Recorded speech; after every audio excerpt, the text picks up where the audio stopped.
സങ്കീർത്തനങ്ങളിൽ ഓരോ സങ്കീർത്തനങ്ങളിലും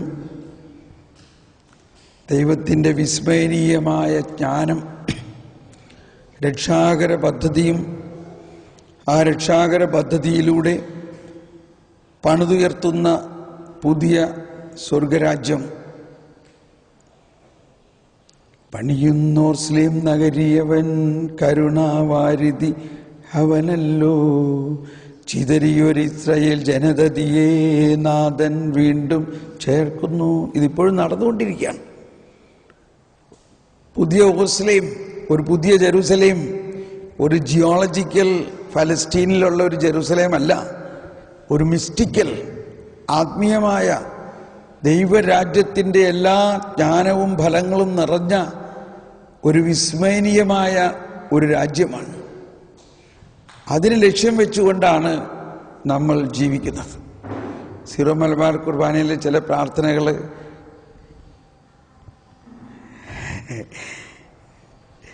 സ്വർഗരാജ്യത്തിലെ വിശ്വാസം വഴി കർത്താവ് വിശ്വസിച്ചയാളുടെ ശരീരം രക്തം സ്വീകരിക്കാൻ തിരുസഭ നമ്മൾ ക്ഷണിക്കുന്നു.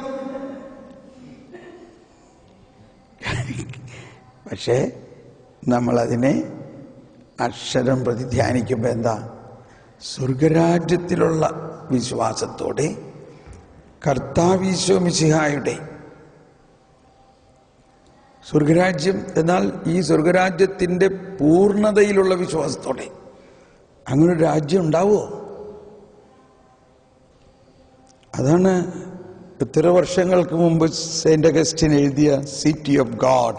ആ സിറ്റി ഓഫ് ഗോഡ് എന്ന് പറയുന്നത് ഈ പ്രപഞ്ചം മുഴുവനും ദൈവത്താൽ രൂപാന്തരീകരിച്ചൊരു പുതിയ ആകാശം, പുതിയ ഭൂമി ഉണ്ടാകുന്നതിനെ കുറിച്ചാണ്. ആ ലക്ഷ്യത്തോടെയാണ് നമ്മൾ ഇതിനു വേണ്ടി ഇറങ്ങിയേക്കണത്. ആണോ അല്ലയോ? അല്ലേ? നമ്മൾ ഇവിടുത്തെ പൗരന്മാരാണോ? അല്ല, നമ്മൾ ഇവിടുത്തെ പൗരന്മാരല്ല. നമ്മളിവിടെ പരദേശവാസി അത്രേ. നമ്മുടെ പൗരത്വം ഈ ദൈവത്തിൻ്റെ വിസ്മരണീയമായ രാജ്യത്തിലാണ്. അപ്പം അവിടുത്തെ കാര്യങ്ങളാണ് യേശുവിന് 1000-ലധികം വർഷങ്ങൾക്ക് മുമ്പ് എഴുതിയിരിക്കുന്നത്. കർത്താവ് തൻ്റെ ദാസരുടെ ജീവനെ രക്ഷിക്കുന്നു, അവിടുത്തെ ശരണം പ്രാപിക്കുന്നവർ ശിക്ഷയ്ക്ക് വിധിക്കപ്പെടുകയില്ല. പിന്നെ അവരെങ്ങോട്ടേക്ക് മാറും? അവരാണ് പുതിയ സ്വർഗരാജ്യത്തിൽ കർത്താവിൻ്റെ വലതുഭാഗത്ത് നിന്ന് പ്രീതി കലർന്ന യുഗാന്ത്യത്തിൽ സ്വർഗീയോർസ്ലേം നഗരത്തിൽ വലം ഭാഗം നമ്മൾ കരുളട്ടെ. ആ യുഗാന്ത്യത്തിലെ മാലാഖമാരോടൊപ്പം പിതാവിൻ്റെ വലതുഭാഗത്ത് പുതിയ ഓർസ്ലേമിൽ ആണവർ. അത് ഇവിടെ നമ്മൾ ആരംഭിച്ചു കഴിഞ്ഞിരിക്കുന്നു. ആ ബോധ്യത്തിലാണ്. അപ്പോൾ അതാണ് ലക്ഷ്യം. ഇത് ആ 34-ാം സങ്കീർത്തനത്തിൻ്റെ അവസാന വരിയാണെങ്കിൽ എല്ലാ സങ്കീർത്തനവും തുടങ്ങുമ്പോൾ പല സിംബോളിസത്തിലൂടെ എല്ലാം തുടങ്ങണം. ഇപ്പൊ നമ്മൾ ഇന്നലെ കണ്ടു, ആകാശം ഉണ്ടോ? ആകാശം ദൈവത്തിൻ്റെ മഹത്വം പ്രഘോഷിക്കും. അവസാനം ചെന്നെത്തുന്നത് അങ്ങ് സ്വർഗരാജ്യത്തിൻ്റെ ഏറ്റവും വലിയ അനുഭവത്തിലേക്കാണ്. എന്നപോലെ ഇവിടെയും ദൈവത്തിൻ്റെ രക്ഷയും സംരക്ഷണവുമാണ് ആദ്യം പ്രതിപാദിക്കുന്നത്. കർത്താവിനെ ഞാൻ എന്നും പുകഴ്ത്തും, അവിടുത്തെ സ്തുതികൾ എപ്പോഴും എൻ്റെ അധരങ്ങളിലുണ്ടായിരിക്കും. കർത്താവിൽ ഞാൻ അഭിമാനം കൊള്ളുന്നു, പീഡിതർ കേട്ട ആനന്ദിക്കട്ടെ എന്നോടൊത്ത് കർത്താവിനെ മഹത്വപ്പെടുത്തുവിൻ. നമുക്കൊരുമിച്ച് അവിടുത്തെ നാമത്തെ സ്തുതിക്കാം. ഇനി അടുത്തത്. അപ്പൊ ഈ കർത്താവിൻ്റെ മഹത്വത്തിൽ നമ്മൾ പങ്കാളിയാകുകയാണ് അവിടുത്തെ സ്തുതിക്കുമ്പോൾ. ഇതൊക്കെ നമ്മൾ സാധാരണ സ്തുതിപ്പിനെ കുറിച്ചൊക്കെ കേട്ടിട്ടുള്ളതാണ്. എന്തിനാണ് നമ്മൾ കർത്താവിനെ സ്തുതിക്കുന്നത്? കർത്താവിന് നമ്മുടെ സ്തുതിയുടെ ആവശ്യമൊന്നുമില്ല എന്നും നമ്മളുടെ സ്തുതിപ്പിലൂടെ കർത്താവിൻ്റെ മഹത്വത്തിൽ നാം പങ്കാളിയാകുന്നു എന്നും ഇനി അടുത്ത് ഒരു അന്വേഷണത്തിൻ്റെ കഥയാണ്. ഞാൻ കർത്താവിനെ തേടി, അന്ന് എനിക്ക് ഉത്തരമരുളി, സർവഭയങ്ങളിലും നിന്ന് അവിടുന്ന് എന്നെ മോചിപ്പിച്ചു. ഇത് വലിയ ശക്തി പകരുന്ന ഒരു കാര്യമാണ്. ഞാൻ ആരെ തേടിയാൽ മതി? കർത്താവിനെ മാത്രം തേടിയാൽ എന്ത് നമുക്ക് കിട്ടും? സർവഭയങ്ങളിൽ നിന്നും നമ്മൾ മോചിതരാകും. സർവഭയങ്ങളിൽ നിന്നും നമ്മൾ മോചിതരാകും. കർത്താവിനെ തേടിയാൽ മതി. തേടുമ്പോഴേക്കും നമ്മൾ വേറൊരു ട്രാക്കിലായിരുന്ന നമ്മൾ കർത്താവിൻ്റെ ആ ട്രാക്കിലേക്ക് വന്നു. യോഹന്നാൻ ക്രൂസിൻ്റെ ആ കർമ്മല മലകയറ്റത്തിലെ ഒരു പദ്യരൂപത്തിൽ എഴുതിയിരിക്കുന്നത് നിങ്ങൾക്ക് കർമ്മലീത്താക്കാർക്കും കൊച്ചുറേസിയുടെ സിസ്റ്റേഴ്സിനെല്ലാം അല്ലെങ്കിൽ മിക്കവാറും പേര് വായിച്ചു കാണും. എന്നെ വളരെ സ്പർശിച്ച ഒരു വചനമാണത്. When you are on your way, abandon that way, go to another way where there is no way, that is the way. When you are on your way, abandon that way, go to another way where there is no way, that is the way. നമ്മളുടെ ബുദ്ധിക്കും ഭാവനയിലും ഉൾക്കൊള്ളാവുന്ന ഒരു വഴിയാണെങ്കിൽ that is not the way of the Lord. മറിച്ച് a leap into darkness, മുഴുവനും അന്ധകാരം, എന്നാൽ നമുക്ക് നല്ല ഉറപ്പുണ്ട് ഇതാണ് വഴി. കാരണം അത് നമ്മുടെ ബുദ്ധിക്ക് അതീതമാണ്, മനുഷ്യ മനസ്സിനെ അഗ്രാഹ്യമാണ്. അങ്ങനത്തെ ഒരു വഴിയാണ് നമ്മൾ തേടേണ്ടത്. ഞാൻ കർത്താവിനെ തേടി, എനിക്ക് ഉത്തരമരുളിയത് ഇതാണ്. ഒട്ടും മനസ്സിലാക്കാത്ത ഒരു പുതിയ വഴി. പക്ഷെ അതോടുകൂടി സർവഭയങ്ങളിൽ നിന്നും അവിടുന്ന് എന്നെ മോചിപ്പിച്ചു. ഇപ്പൊ നമുക്ക് എന്തെങ്കിലും ഭയമുണ്ടോ? ഉണ്ടെങ്കിൽ അതിൻ്റെ അർത്ഥം നമ്മൾ പൂർണ്ണമായും കർത്താവുമായിട്ടുള്ള ലയനത്തിലേക്ക് വന്നിട്ടില്ലെന്നേ അർത്ഥമുള്ളൂ. ഈശോ പറഞ്ഞു, നിങ്ങളുടെ ഹൃദയം അസ്വസ്ഥമാകേണ്ട, നിങ്ങൾ എന്നിൽ വിശ്വസിക്കുക, ദൈവത്തിൽ വിശ്വസിക്കുക. അതെന്താ ഈ രണ്ടുപേര്? അത് പിന്നെ നമുക്ക് മനസ്സിലാക്കാം. എന്നിട്ട് വീണ്ടും പാടുകയാണ്, അവിടുത്തെ നോക്കിയവർ പ്രകാശിതരായി, അവർ ലജ്ജിതരാവുകയില്ല. എന്താണ് ആ പ്രകാശം? ആ പ്രകാശം ദൈവത്തിൻ്റെ ജ്ഞാനം തന്നെയാണ്. ആ ജ്ഞാനം അജ്ഞതയെ അകറ്റുന്നു.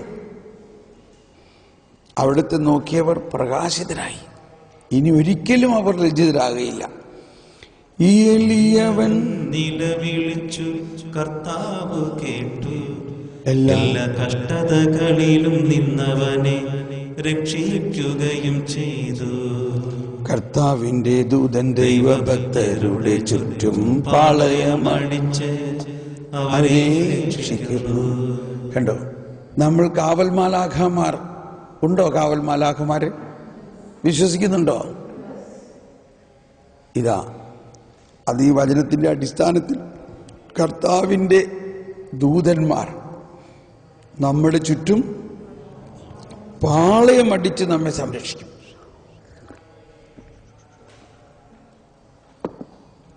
പണ്ടെല്ലാം ഞാനും പ്രാർത്ഥിക്കാൻ, കർത്താവ് തിരക്തം തെളിച്ചെന്നെ സംരക്ഷിക്കണേ.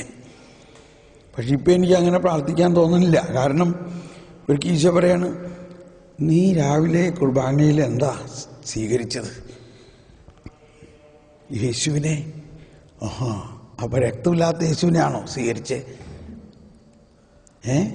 യേശുവിനെ സ്വീകരിച്ചു എന്ന് പറഞ്ഞാൽ, അല്ലെങ്കിൽ തിരുരക്തം സ്വീകരിച്ചു എന്ന് യേശുവിനെ സ്വീകരിച്ചു എന്ന് പറഞ്ഞാൽ യേശുവിൻ്റെ ശരീരവും രക്തവും സ്വീകരിച്ചിരിക്കുന്നു. പിന്നെ ഇനി ആരെങ്കിലും നിന്റെ പുറത്ത് തെളിക്കേണ്ട ആവശ്യമുണ്ടോ? അത് ശരിയാണല്ലോ. അപ്പോഴാണ് ഞാൻ ചിന്തിക്കുന്നത്, ഇതൊക്കെ എങ്ങനെ ആവിർഭവിച്ചു? ഈ പല പ്രാർത്ഥനകളുടെയും ആവിർഭാവം നമ്മൾ ഇന്നലെ കേട്ടു. നിങ്ങളുടെ വിശ്വാസത്തിൻ്റെ അടിസ്ഥാനം മാനുഷിക വിജ്ഞാനമാകാതെ അപ്പോൾ മാനുഷിക വിജ്ഞാനത്തിൽ നിന്നും ഉരുത്തിരിഞ്ഞ ചില ആശയങ്ങളാണ്. തിരുരക്ത കടലിൽ എന്നെ മുക്കണേ, തിരുരക്ത കോട്ട കെട്ടണേ, തിരുരക്തം. ഈശോയുടെ ജീവനാണ് രക്തം. അതിന് അത്രത്തോളം ഭക്തിയോടെയും അത്രത്തോളം അർത്ഥസമ്പുഷ്ടമായി നമ്മൾ മനസ്സിലാക്കിയാൽ മതി. ആ തിരുരക്തം നമ്മളിൽ ദൈവത്തിൻ്റെ ജീവനാണ് പകരുന്നത്. രക്തം ജീവനാണ്, ദൈവിക ജീവൻ. അതുകൊണ്ടാണ് പണ്ട് പഴയ നിയമകാലത്ത് കാളക്കിടാങ്ങളുടെയും ആട്ടിൻകുട്ടികളുടെയും എല്ലാം രക്തം തെളിച്ചാൽ ശുദ്ധീകരണം നടന്നു എന്ന് അവർ വിശ്വസിച്ചത്. രക്തം വാർന്നു പോയാൽ ജീവൻ പോയി. അപ്പോൾ രക്തത്തിൽ എന്തുണ്ട്? ദൈവിക ജീവനുണ്ട്. ജീവൻ ദൈവത്തിൽ നിന്ന് വരുന്നു. അപ്പം ആ ബോധ്യത്തിൽ ദൈവിക ജീവനാണ് ഒരു ജീവിയുടെ രക്തത്തിൽ തന്നെ ഉള്ളത്. അങ്ങനെയെങ്കിൽ യേശുവിൻ്റെ രക്തത്തിൽ എത്രമാത്രം വലിയ നിത്യതയുള്ള ജീവനാണുള്ളത്. നിത്യതയുള്ള ജീവൻ. അപ്പോൾ ആ നിത്യതയുള്ള ജീവൻ മാമോദീസായിലൂടെയും സ്ഥൈര്യലേപനത്തിലൂടെയും വിശുദ്ധ കുർബാനയിലൂടെയും നമ്മളിൽ ഒരിക്കൽ നൽകിയിരിക്കുന്നത് എന്നേക്കുമായിട്ടാ. ഒന്ന് വിശ്വസിച്ചേ. ആ യേശു നമ്മളിൽ ജീവനോടെ വസിക്കുന്നു. രക്തവും മാംസവുമായ ആ യേശു രക്തവും മാംസവുമായിക്കൊണ്ട് തന്നെ നമ്മളിൽ വസിക്കുന്നു. ഇനി നമ്മളെ തിരുരക്തം തെളിക്കേണ്ട ആവശ്യമുണ്ടോ? ദൈവഭക്തരുടെ ചുറ്റും കർത്താവിന്റെ ദൂതൻ ദൈവഭക്തരുടെ ചുറ്റും അടിച്ച് അവരെ രക്ഷിക്കുന്നു. ഇപ്പൊ വിശ്വാസത്തിന്റെ ഒരു മലകയറ്റത്തിലാണ്. ഒരിക്കൽ TV-യിൽ ഞാനൊരു പ്രസംഗം ഇങ്ങനെ കേൾക്കുകയാണ്. അപ്പം ആ പ്രസംഗത്തിൽ പറയുകയാണ്, ഞാനിങ്ങനെ എന്നോടത്ത് പോയി അവിടെ ഒരു ധ്യാനം നടന്നുകൊണ്ടിരിക്കുന്ന നേരത്ത് ഒരാൾ പറഞ്ഞു, അയാളുടെ കല്യാണം നടക്കണില്ല, കുറേ പെണ്ണ് കാണലൊക്കെ നടക്കണില്ല എന്ന് പറഞ്ഞു. ഞാൻ പറഞ്ഞു, ഒരു 15 പ്രാവശ്യം വിശ്വാസ പ്രമാണത്തിൽ, അപ്പം എല്ലാം ശരിയാവും.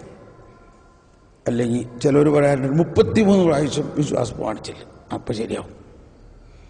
ഇതൊക്കെ നല്ല കാര്യങ്ങൾ തന്നെയാണ്. പക്ഷേ ഇത് ഞാൻ കേട്ടുകൊണ്ടിരിക്കുമ്പോൾ എൻ്റെ ഉള്ളിൽ ഈശോ ഇങ്ങനെ മന്ത്രിക്കുകയാണ്. ആ ശതാധിപൻ പറഞ്ഞത് എന്താ? ഒരു വാക്ക് അങ്ങ് പറഞ്ഞാൽ മതി, എൻ്റെ ഭൃത്യൻ സുഖപ്പെടും. ഇതാ വിശ്വാസത്തിൻ്റെ ഒരു വ്യത്യസ്ത തലം. അയാൾ ക്രിസ്ത്യാനിയായിരുന്നോ? അയാൾ യഹൂദനായിരുന്നോ? അല്ല. പക്ഷേ അയാൾ പറയാണ്, അങ്ങ് ഒരു വാക്ക് പറഞ്ഞാൽ എൻ്റെ ഭൃത്യൻ അവിടെ സുഖപ്പെടും. ആ വിശ്വാസത്തിലേക്ക് നമ്മൾ വരണം. 33 പ്രാവശ്യം വിശ്വാസ പ്രമാണം ചെല്ലിക്കോ, പക്ഷേ അതിൻ്റെ അർത്ഥം അത്രേ നമ്മുടെ വിശ്വാസമായിട്ടുള്ളൂ. വിശ്വാസം പ്രമാണം ചെല്ലണതിലല്ല, വിശ്വസിക്കുന്നതിലാണ്. വിശ്വാസത്തോടെ ഒരു വാക്കിൽ വിശ്വസിച്ചാൽ മതി. അപ്പോൾ ഇങ്ങനെയുള്ള ഇവിടെ പിന്നെ തുറന്നു പറയുന്നുണ്ട്, സിംഹക്കുട്ടികൾ ഇരകിട്ടാതെ വിശന്നു വലഞ്ഞേക്കാം, കർത്താവിനെ അന്വേഷിക്കുന്നവർക്കൊന്നിനും കുറവുണ്ടാവുകയില്ല. ഇതെല്ലാം നിങ്ങൾ ചിന്തിക്കേണ്ടത് എന്താ? നിങ്ങൾ കർത്താവിനെ അന്വേഷിച്ച് സകലതും വിട്ടിറങ്ങുകയും കർത്താവിനോട് കൂടെ കർത്താവിന് വേണ്ടി മാത്രം ജീവിക്കുന്നവരാണ്. അപ്പോൾ നിങ്ങൾക്കെല്ലാം എന്തോ ഒരു ഭാഗ്യമാണ്. ഇപ്പം 2 സ്ഥലത്ത് നമ്മൾ കേട്ടു, കർത്താവിനെ അന്വേഷിക്കുന്നവർക്ക് ഭയം ഉണ്ടാവില്ല. സിംഹക്കുട്ടി, സിംഹം കാട്ടിലെ രാജാവാണ് അല്ലേ? ആ രാജാവിൻ്റെ കുഞ്ഞിന് ഭക്ഷണം കിട്ടാതിരുന്നാലും കർത്താവിനെ അന്വേഷിക്കുന്നവർക്ക് ഒന്നിനും കുറവുണ്ടാകില്ല.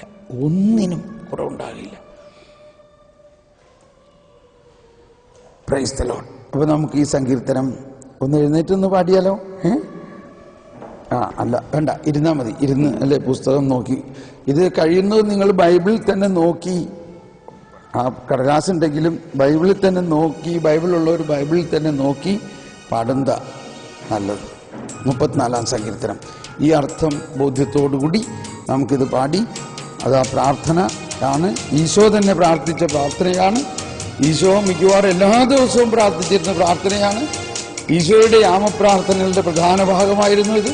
മാതാവ് എല്ലാ ദിവസവും പാടിയിരുന്നു, ഇസ്രായേൽ ജനം മുഴുവനും പാടിയിരുന്നു, സഭാപിതാക്കന്മാർ പാടിയിരുന്നു, അപ്പസ്തോലന്മാർ പാടിയിരുന്നു, രക്തസാക്ഷികൾ പാടിയിരുന്നു.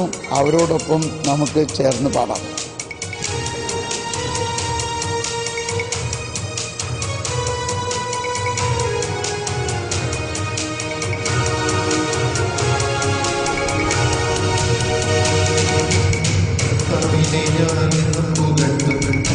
സ്തുതികളിപ്പോൾ എന്റെ അഗ്രങ്ങളിലുണ്ടായിരിക്കും. കർത്താവിൽ ഞാൻ അഭിമാനം കൊള്ളുന്നു, പീഡിതം കേട്ടായിരിക്കട്ടെ. എന്നോട് കർത്താവിനെ മഹത്വപ്പെടുത്തുവിൻ. നമുക്കൊരുമിച്ച് അവിടുത്തെ നാമത്തെ സ്തുതിക്കാം.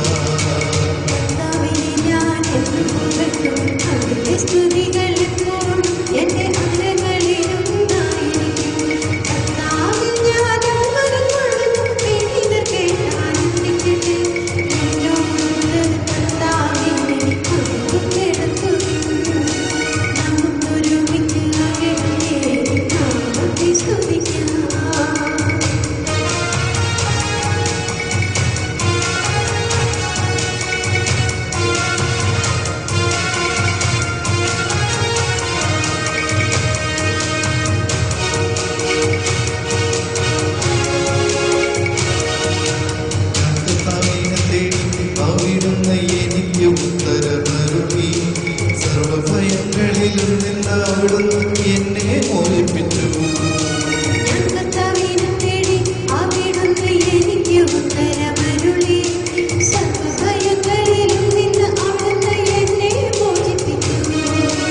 അവിടുത്തെ നോക്കിയവർ പ്രകാശിതരായി, അവർ ലജ്ജിതരാവുകയില്ല.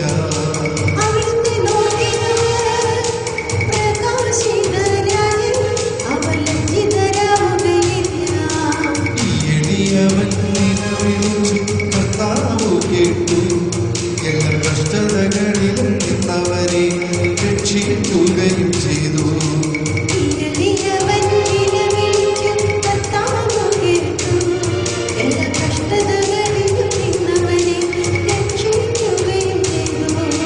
കർത്താവിന്റെ ദൈവങ്ങളുടെ ചുറ്റും പാളയമടിച്ച് അവരെ രക്ഷിക്കുന്നു.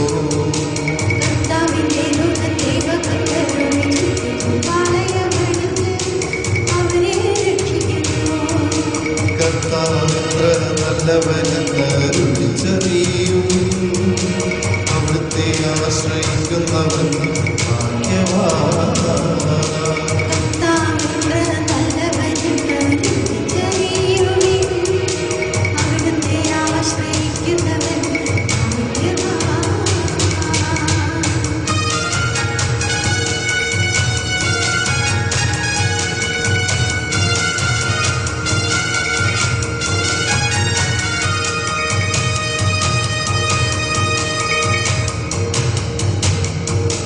കർത്താവിന്റെ വിശ്വസനേ, അവിടുത്തെ ഭയപ്പെടുവിൻ. അവിടുത്തെ ഭയപ്പെടുന്നവർ ഒന്നിനും കുറവുണ്ടാവുകയില്ല.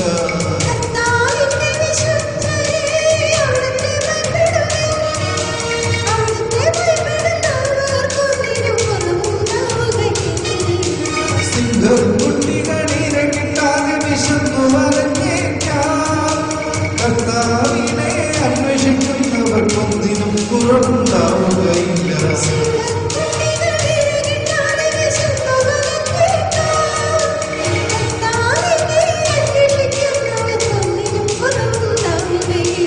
മക്കളെ, ഞാൻ പറയുന്നതു കേൾക്കുവിൻ. ദൈവഭക്തി ഞാൻ നിങ്ങളെ പരിശീലിപ്പിക്കാം.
ശ്രമിക്കുന്നു.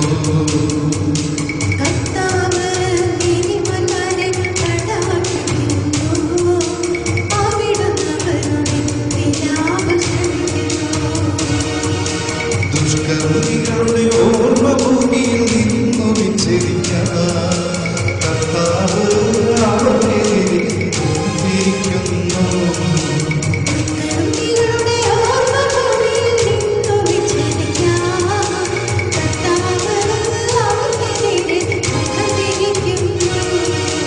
നീതിമാന്മാർ സഹായത്തിന് നിലവിളിക്കുമ്പോൾ കർത്താവ് കേൾക്കുന്നു.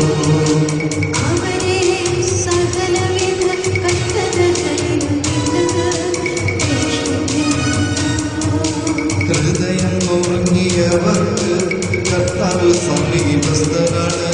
മനമൊരുങ്ങിയവരെ അവിടുന്ന് രക്ഷിക്കുന്നു.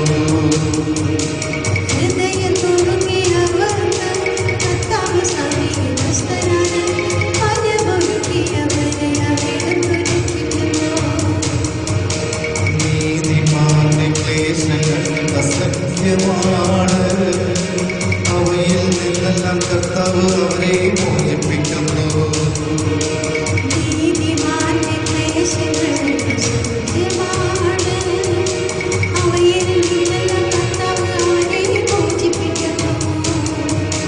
അവന്റെ അസ്ഥികളെ കർത്താവ് കാത്തു സൂക്ഷിക്കുന്നു.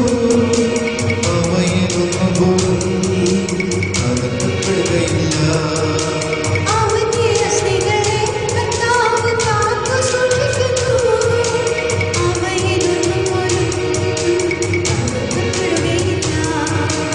അവയിലൊന്നും പോലും അകറ്റപ്പെടുകയില്ല. തിന്മദുഷ്ടരെ സംഹരിക്കൽ. നീതിമാന്മാരെ ദ്വേഷിക്കുന്നവർക്ക് ശിക്ഷാവിധി ഉണ്ടാകും.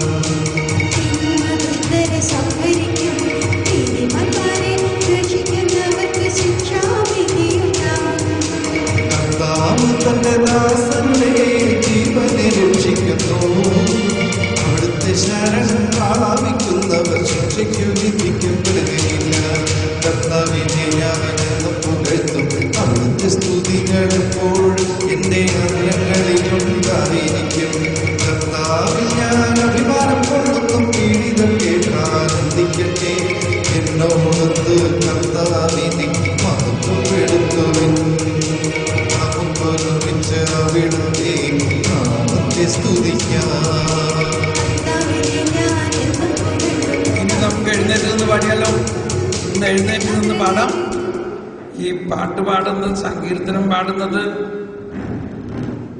ദാവീദൊക്കെ പാടിയത് നമ്മൾ കേട്ടിട്ടുണ്ടല്ലോ. എങ്ങനെയാ ദാവീദ് രാജാവ് സങ്കീർത്തനം പാടിയെന്ന് പറയണേ? നൃത്തം വെച്ച് പാടിയെന്നാ പറയണത്. കന്യാസ്ത്രീമാരും നൃത്തമൊക്കെ വെക്കണതിന് ബുദ്ധിമുട്ടുണ്ടോ? ഒന്ന് നോക്കാൻ, നമുക്കൊന്ന് പതുക്കനെ ഇങ്ങനെ ഒന്ന് ആടി നോക്കും. ഇത്രയെങ്കിലും നോക്കും. അത് കഴിഞ്ഞിട്ട് സാവധാനം, അതായത് ആദ്യം ഇപ്പൊ പുസ്തകം താഴെ വെച്ച് ഒന്ന് കൈകൊട്ടി പാടാം. പിന്നെ ഒന്ന് കാല് കൊട്ടി പാടാം. ഇങ്ങനെ ഒരു കാലിങ്ങനെ അടുത്ത സ്റ്റെപ്പ് വയ്ക്കുക, കൈ കൊട്ടുക. ഓക്കെ, ഒന്ന് ശ്രമിച്ച് നോക്കാം. 5 കമോൺ. ഏറ്റുപാടിയാൽ മതി.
അവർ ലജ്ജിതരാവുകയില്ല.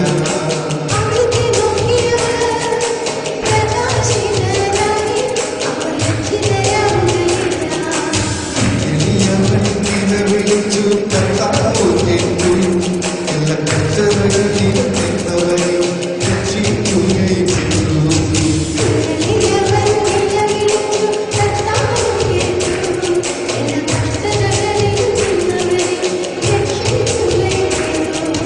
കർത്താവിന്റെ ദൂതൻ പാനീയമടിച്ച് അവരെ രക്ഷിക്കുന്നു.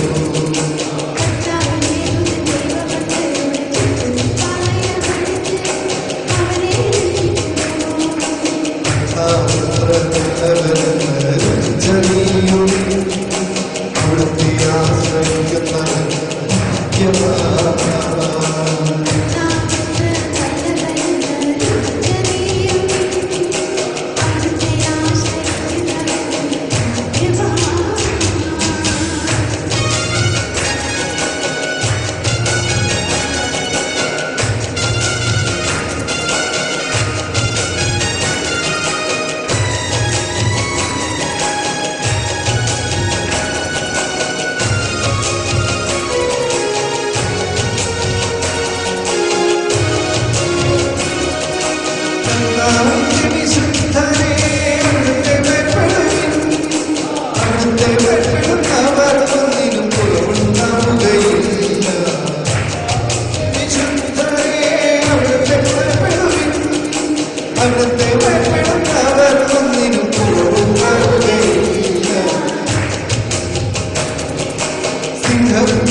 രക്ഷിക്കുകയും ചെയ്യുന്നു.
Thank you.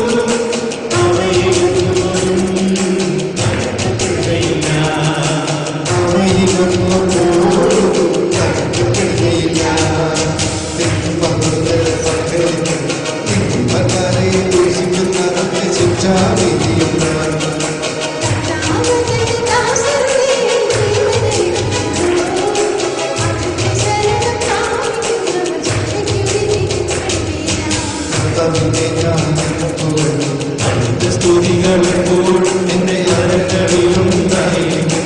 കർത്താവിൽ ഞാൻ അഭിമാനപ്പെടുന്നു. പീഡിതത്തെ താഴ്ന്നിരിക്കട്ടെ എന്നോടൊത്ത് കർത്താവിനെ മഹത്വപ്പെടുത്തുവിൻ. നമുക്കൊരുമിച്ച് അവിടുത്തെ നാമത്തെ സ്തുതിക്കാം. കർത്താവിന്റെ എന്റെ അരങ്ങളിലുണ്ടായിരിക്കും. കർത്താവിൽ ഞാൻ അഭിമാനപ്പെടുന്നു. പീഡിതത്തെ താഴ്ന്നിരിക്കട്ടെ എന്നോടൊത്ത് കർത്താവിനെ മഹത്വപ്പെടുത്തുവിൻ. നമുക്കൊരുമിച്ച് അവിടുത്തെ നാമത്തെ സ്തുതിക്കാം. കർത്താവിന്റെ വിശുദ്ധരെ അവിടുത്തെ ഭയപ്പെടുന്നവർക്കും നിന്നും കുറവുണ്ടാവുകയില്ല.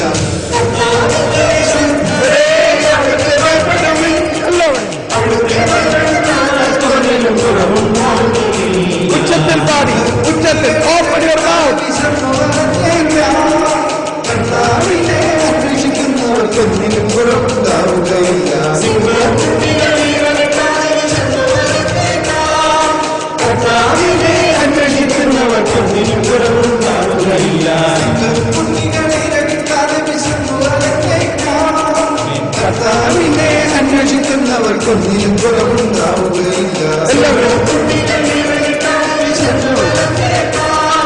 ഉച്ചത്തിൽ അന്വേഷിക്കുന്നവർക്കും നിന്നും കുറവുണ്ടാവുകയില്ല.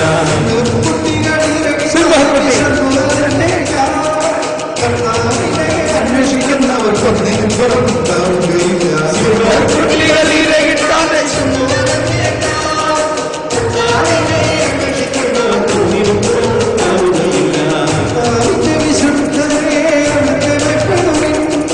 അവിടുത്തെ ഭയപ്പെടുന്നവർക്കൊന്നിനും കുറവുണ്ടാവുകയില്ല.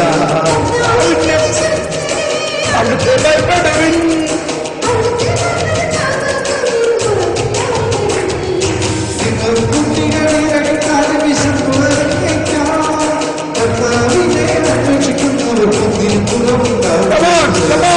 കുട്ടികൾ ഇരകിട്ടാതെ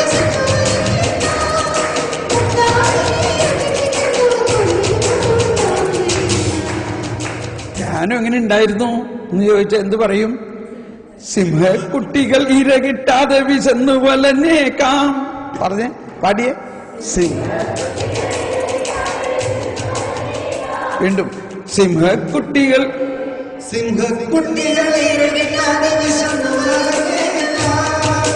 കർത്താവിനെ അന്വേഷിക്കുന്നവർക്കൊന്നിനും കുറവുണ്ടാവുകയില്ല.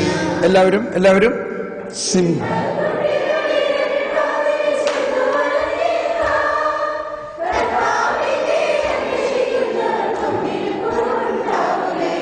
ഒന്നുകൂടി എല്ലാവരും.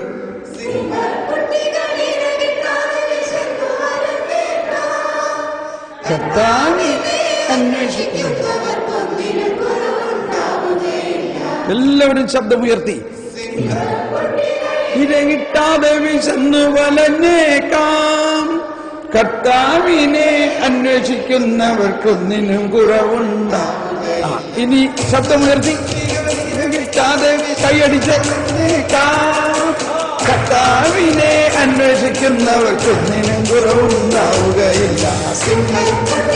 ഇരകിട്ടാതെ വിശന്നു വലനേക്കാം.